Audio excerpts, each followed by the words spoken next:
মুক্তিযুদ্ধ কি শুধু আওয়ামী লীগ করেছে? মুক্তিযুদ্ধ কি শুধুমাত্র আওয়ামী লীগের অবদান? তা তো না। মুক্তিযুদ্ধ ছিল মূলত একটি গণতান্ত্রিক আন্দোলন। মুক্তিযুদ্ধে রূপ নিল কারণ যে অধিকারটুকু দেওয়ার কথা, নির্বাচনের যে ফলাফল প্রকাশ করার কথা, সেই ফলাফল প্রকাশ হওয়ার পরেও নির্বাচিত যারা হয়েছে তাদেরকে সরকার গঠন করতে দেয়নি। ওটা করেছে ইয়াহিয়া খান, ওটা করেছে টিক্কা খানরা, ওটা করেছে জুলফিকার আলী ভুট্টো। তারা ছিল অন্য জাতি, অন্য দেশ, তাদের বিরুদ্ধে যুদ্ধ করে আমাদের এই অবদান তৈরি করেছে, অর্জন তৈরি করেছে। রূপপুর পারমাণবিক প্রকল্প রাশিয়ার সাথে চুক্তি করেছে 500 কোটি টাকা। শেখ হাসিনা, তার ছেলে সজীবদের জয় এবং তার যে ভাগ্নি, সে আবার ইংল্যান্ডের এমপি এবং সিটি এমপির দায়িত্বে, তারা মালয়েশিয়ার এক ব্যাংক থেকে সেই 500 কোটি ডলার তুলে নেওয়ার, আত্মসাৎ করার অভিযোগ রয়েছে এবং সুস্পষ্ট। গণমাধ্যমগুলো পড়ে দেখুন,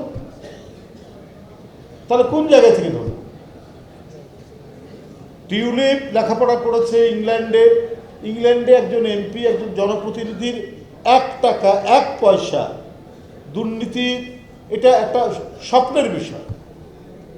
কিন্তু তার জিন হচ্ছে বাংলাদেশের শেখ পরিবার। ওখানে লেখাপড়া করে এমপি হওয়ার পরেও তার জেনেটিক্যাল যে লাইন, এই লাইন সে ক্রস করতে পারেনি বলেই এই অভিযোগগুলো তার উপরে বেরিয়ে আসছে। শেখ হাসিনার বিশ্বস্ত একজন ব্যবসায়ী, সে ফ্ল্যাট কিনে দিল একবার খুব অভিজাত পাড়ায়, এবং আরেকজন আইনজীবী, সে তার ছোট বোন রূপন্তীকে একটা ফ্ল্যাট কিনে দিল। আবার সেই ফ্ল্যাট রূপন্তী টিউলিপকে তার পরিবার সহ থাকার জন্য ব্যবস্থা করে দিল। তাহলে এখন লন্ডনের সব পত্র পত্রিকায়, ইংল্যান্ডের বিভিন্ন সংবাদ মাধ্যমে এই কথাগুলো আপনার যে বেরিয়ে আসছে, ওখানে মানে জার্নালিজম তো অত্যন্ত শক্ত জার্নালিজম। ওখানে হঠাৎ করে কারো বিরুদ্ধে কোনো অভিযোগ দিয়ে সংবাদপত্র লিখতে পারে না, কিন্তু সেখানে লেখালেখি হচ্ছে।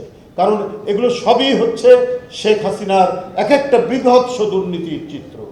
সে চিত্রের আমরা কখনো লন্ডন, কখনো নিউ ইয়র্ক, কখনো জাপান, কখনো মালয়েশিয়া, কখনো দুবাই, বিভিন্ন জায়গা থেকে একটার পর একটা নিউজ আসছে।